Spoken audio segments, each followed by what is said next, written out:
이번 영상은 상악동과 관련된 실습 영상인데 혹시 그 치과에서도 축농증 수술을 하고 있는 것을 알고 계신 분들이 있는가 해서예요. 축농증이 생기는 데가 이 상악동이라는 동굴인데, 상악동이라는 동굴은 뭐 치과 진료 받으셨던 분들, 임플란트 수술을 받으셨던 분들 알고 계시겠지만, 위턱뼈 임플란트를 할 때 이제 한 번쯤은 거쳐야 되는 장소가 또 상악동이라는 동굴이기도 하거든요. 그래서 이제 상악동이라는 동굴을 치과 의사가 수술을 할 때 할 수 있는 방법이 크게 이제 보통 제가 세 가지 있다고 말씀을 드렸잖아요. 물총 쏘는 법, 망치질 하는 법, 옆으로 접근하는 방법, 그런 것들이 있는데, 이 치과에서 축농증 혹은 국균증이라 그랬으니 곰팡이균이 여기 상악동에 들어가 있을 때 수술을 또 할 수 있단 말이에요. 그래서 그런 수술들을 한번 소개해 드릴까 하는 찰나에 어떻게 하면 조금 더 실감나게 설명을 해 드릴 수 있을까 방법을 찾다가, 그래서 제가 생각을 한 게 타조알이면 어떨까 생각을 해서 타조알을 준비를 했어요. 타조알을 이제 요 모형 보시면 이게 코거든요. 코 옆으로 이렇게 보시면 상악동이라는 동굴이 코 바로 옆에 있어요. 그러니까 이 상악동이라는 동굴 안에 뭔가 병소가 생겼거나 임플란트 수술을 할 때 상악동 측방 접근법을 이용한 뼈 이식을 할 때 이 옆으로 들어가야 된단 말이에요. 그러면 본의 아니게 눈 밑에, 코 옆에, 광대뼈 밑에 여기 어딘가에 구멍을 내야 된단 말이죠. 그 구멍을 낼 때 그 강도가 대부분의 환자분들은 타조알 정도는 아니에요. 제가 실습을 해보니까. 그런데 건강한 남성분들, 특히 이제 뭐 좀 중년의 남성분들 같은 경우에 이 뼈가 너무 두꺼워서 그 상악동 수술을 할 때 이 점막이 정말 핵심인데 건들지 않고 찢어지지 않게 하는, 거기까지 도달하기가 굉장히 어려우신 분들이 있는데, 그거 연습할 때가 이 타조알이 참 좋더라고요. 그래서 오늘 제가 보여드리기 전에 제가 영상을 올려드렸던 거, 상악동 고상술 그 실습 영상을 먼저 보시면 우리 치아 모형에 이렇게 하는 거를 과연 어떻게 하는지 한번 볼 거고, 타조알을 제가 수술을 해서 실제로 안에 뭔가 병소가 생겼을 때 어떻게 제거하는지도 한번 같이 해볼게요. 타조알인데 엄청 커요. 엄청 크고 엄청 단단해서 제가 처음 타조알 받치면 진짜 무서웠거든요. 이 질감도 그렇고. 근데 해보니까 연습하기 정말 좋고. 그래서 자, 이거를 뭐라고 생각할 거냐면, 여기, 그러니까 상악동 측방 접근법을 할 때 내 어금니 위쪽 잇몸뼈 어딘가, 여기 이 모형으로 보면 내 치아 위쪽 뼈거든요. 그러니까 여기를 수술할 때 뚜껑을 딴다고 표현을 하거든요. 뼈를 제거를 하고 상악동 점막을 눈으로 봐야 수술을 할 수 있거든요. 거기까지를 제가 한번 보여드릴 거예요. 동그란 버, 라운드 버라 그러거든요. 실제로 상악동 거상술 측방 접근법을 할 때 요거를 써요. 그러니까 요거를 가지고 타조알의 껍데기를 제거를 먼저 해보겠습니다. 상악동에 들어갈 때 동그랗게 원을 그리면서 들어간단 말이에요. 들어갈 때 크기를 조금 정해놓죠. 자, 요 정도. 이 정도면 우리 이제 임플란트 수술을 할 때 작은 어금니 2개, 큰 어금니 하나 정도의 폭이 되거든요. 이 정도 폭이면 이제 어떤 기구나 뭐 뼈재료가 들어가거나 할 때 충분한 길이는 돼요. 실제로 이게 굉장히 두꺼워서 제가 이렇게 해보면 많이 쳐야 돼요, 뼈를. 이게 이제 사람 입안이라고 했을 때 제가 이렇게 뼈를 갈고 들어가다 보면 안에서 이제 시퍼런 게 보이거든요. 그러면 그때가 점막이 나오겠거니 하는 그 순간인데, 그 순간이 되기까지 생각보다 오랜 시간을 갈아야 하더라고요, 타조알은. 자, 이게 이제 입안이고 여기를 수술하고 있다고 생각하시면 됩니다. 구멍을 뚫다 보면 여기 한번 이렇게 풍 들어가는 위치가 있단 말이에요. 환자분들 입안에서 수술할 때도 마찬가지인데, 이렇게 라운드버를 이용해서 이게 윈도우를 만든다고 표현을 하는데, 풍 들어가는 시점이 정말 그때부터도 주의를 기울여야 되는 시점이에요. 이게 구멍이 거의 다 났고 상악동 막이 드러나는 순간이 거의 다 다가오고 있거든요. 요 정도 두께건이 이제 생각을 하고 하는 거죠. 그러면 이렇게 윈도우를 만들었어요. 두꺼워가지고 완전 동그란 모양은 아니고 제가 절반 나눠서 제거를 했고, 실제로 임상에서도 이렇게 절반으로 나눠서 제거하는 경우가 있는데, 어느 경우가 그러냐면 이 상악동 안에도 다른 뼈가 또 들어있는 경우가 있어요. 중격이라 septum이라 그래서 이런 식으로 안에 뼈가 들어있는 경우가 있단 말이죠. 그럼 이렇게 뼈가 들어있는 경우에는 여기에는 상악동 점막을 벗겨내는 게 굉장히 뼈가 날카롭기 때문에 찢어질 확률이 되게 높아서 이렇게 양쪽으로 뼈를 나눠서 분리하는 경우도 실제로 있기도 있어요. 자, 이제 입안에서 이렇게 상악동 점막이 눈으로 보인다. 그럼 어떻게 해야 되냐? 보시면 풍선 같고 굉장히 얇은 막이 상악동 점막이에요. 이거를 뼈에서 이제 분리시키는 작업을 해야 돼요. 이 사이너스 엘리베이터라고 표현을 하는데 이 모형으로 보면 여기에요. 이 밑부분을 이렇게 밀어서 이렇게 들어 올린다고 생각을 하시면 되거든요. 그러니까 이 점막을 이렇게 들어 올려서 공간을 만들고 그 안에 뼈를 넣는 거죠. 이 과정을 할 때 이제 저희 교수님이 표현을 하셨던 게 네 어깨에 누군가 올라탄 것 같은 느낌을 들어야 된다. 그 말은 이 기구 위에 상악동 점막을 얹혀 놔야 된다는 말인 거거든요. 그래서 이렇게 얹혀 놓고 기구가 이 뼈를 긁으면서, 절대로 뼈에서 떨어지면 안 돼요. 뼈를 긁으면서 점막을 슬슬슬슬 박리를 하는 거죠. 그러면 이 상악동 점막이 벌어지는 거 보이시나요? 이렇게 잘 박리가 되고 있고, 충분히 박리가 잘 되면 임상에서는 환자분한테 코로 숨 쉬어보세요, 내쉬어보세요 말씀을 드리면 이 점막이 실제로 들어갔다 올라갔다 내려갔다 그 과정을 실제로 인원에서 보게 돼요.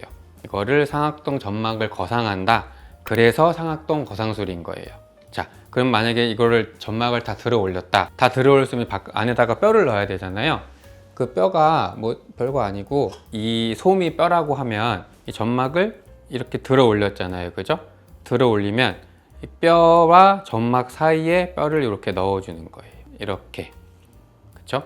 그러면 외부에서 넣어준 이 뼈가 이 상악동 점막 시나리안 멤브레인이라 그러는데 오스테오블라스트가 굉장히 많아요. 들어 올려진 밑에 생긴 공간에는 외부에서 넣어준 뼈가 없더라도 그때가 언제가 되죠? 수압거상이 되는 거죠.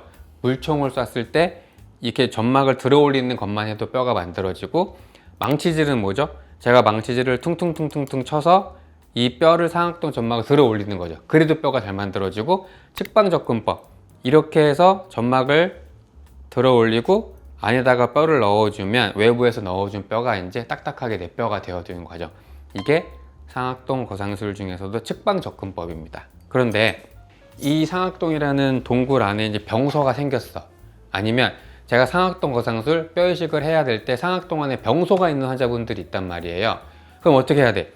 상악동 안에 병소가 있는데 이거를 무시하고 외부에서 뼈를 넣어줘. 그럼 염증 있는 데다가 외부 물질을 넣어야 되니까 염증이 더 심해지는 거 아니에요. 그러면 그 염증을 먼저 해소를 해야 되는데 그 과정도 한번 설명을 드릴게요. 이렇게 미리 제가 만들어 놨는데, 상악동 측방접근법을 했어. 근데 상악동 안에 병소가 있어. 그러면 실제로 그거는 제가 조금 터트려 놔서 일부러 안에 이제 액이 나오는 건데, 뭐 뮤코스 리텐션 시스트, 뭐 엔터럴 슈도 시스트 이런 게 됐든 안에 실제로 이렇게 염증이 차 있는 거예요. 그러면 이 점막 안에는 염증이 차 있으니까, 물론 박리하는 시간 동안에는 여기가 점막이 천공되지 않는 이상 안에 게 나오지가 않는데, 이 점막 안쪽에 염증이 있는 거고 뭔가 병소가 있는 거잖아요. 그러면 그 병소를 실제로 눈으로 보면서 제거를 해야 돼. 그러려면 블레이드로 실제로 상악동 점막을 찢습니다.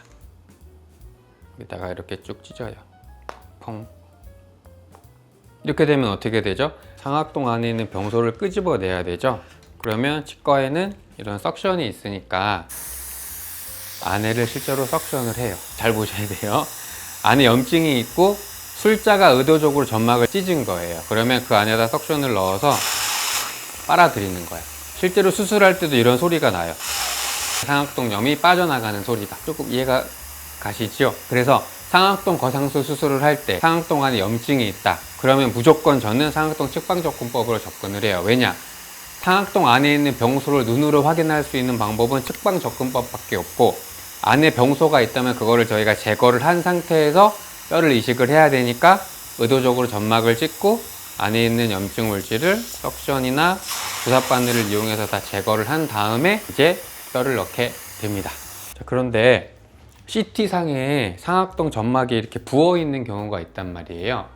근데 그게 정말 우리가 점막을 찢어서 병소를 빼내야 되는 병소인지 아닌지 우리가 미리 조금 알 수 있는 방법 중에 하나는, 상악동 점막이 이렇게 눈에 보일 때 이렇게 시린지를 이용을 해가지고 칼로 찢지 않고 확인해 보는 방법도 있어요. 그래서 점막을 찢지 않았다고 가정을 하고 이렇게 한 다음에 점막을 관통을 시키는 거죠. 그렇게 해서 쭉 액을 뽑아보는 거예요. 이렇게 쭉 뽑아봐서 안에서 나온 이 물체가 우리 병소가 아닌 것 중에 대표적인 예가 이제 엔터럴 슈도시스트라는 게 있어요. 상악동 점막은 CT에서 부어 있는데 빼보면 맑은 액체가 나와. 그건 병소가 아니에요. 그런데 쭉 뽑아봤는데 여기 보시면 이렇게 누렇잖아요, 그죠? 실제로 뮤커스 리텐션 시스트나 아니면 상악동 안에 고름이 차 있다. 그럼 실제로 이런 색깔이 나와요. 찢기 전에 주사 바늘을 꼽아서 아스피레이션을 해봤을 때 이런 누런색이 나온다. 무조건 찢어야 됩니다. 무조건 찢어서 안에 있는 병소를 다 걷어내고 상악동 점막을 잘 수리해 놓은 다음에 그 다음에 뭐 임플란트를 심든 뼈 이식을 해야 돼요. 재미있으셨나요? 뭐 이런 것까지 보여주냐 그럴 수 있는데, 실제로 그 상악동 수술을 경험이 많은 상태에서 수술을 해야 합병증이 안 나요. 제가 이제 상악동 거상술과 관련된 영상에서 상악동 거상술과 관련된 안 좋은 뭔가 뉴스들이 굉장히 많단 말이에요. 특히 이비인후과 교수님들이 촬영한 이렇게 뉴스 같은 걸 보면 치과에서 이제 상악동 거상술 하다 막 상악동염이 심하게 오고 막 그런 경우가 많단 말이죠. 제가 이 영상을 보여드리는 이유가 위턱뼈, 잇몸뼈 높이가 낮을수록 제 기준으로는 3mm 미친데 3mm 이하다. 그리고 CT를 봤더니 상악동 병소가 있고 상악동염 증상이 있다. 그러면 무조건 수술 난이도를 높여야 돼요. 높여서 상악동 점막을 눈으로 보고 안해를 처치한 상태에서 수술을 해야 합병증이 없는 거고, 상악동 병소가 없다 할지라도 상악동 아까 제가 이렇게 뼈를 따고 점막을 보여드렸잖아요. 그 과정에서 찢어질 수 있거든요. 상악동 윈도우를 만드는 과정이라든지 점막을 걷어올리는 과정 중에 찢어질 수가 있는데, 그거를 원상태로 잘 회복을 시켜놓고 뼈 이식을 해야 또 탈이 안 나는 거거든요. 그런데 그 방법이 우리 뭐 물총을 쏘는 방법이나 이렇게 눈으로 확인할 수 없는 수식들이 있기 때문에 미세하게 찢어진 상악동 점막에 뼈를 넣게 되면 그때부터는 재앙이 일어나는 거죠.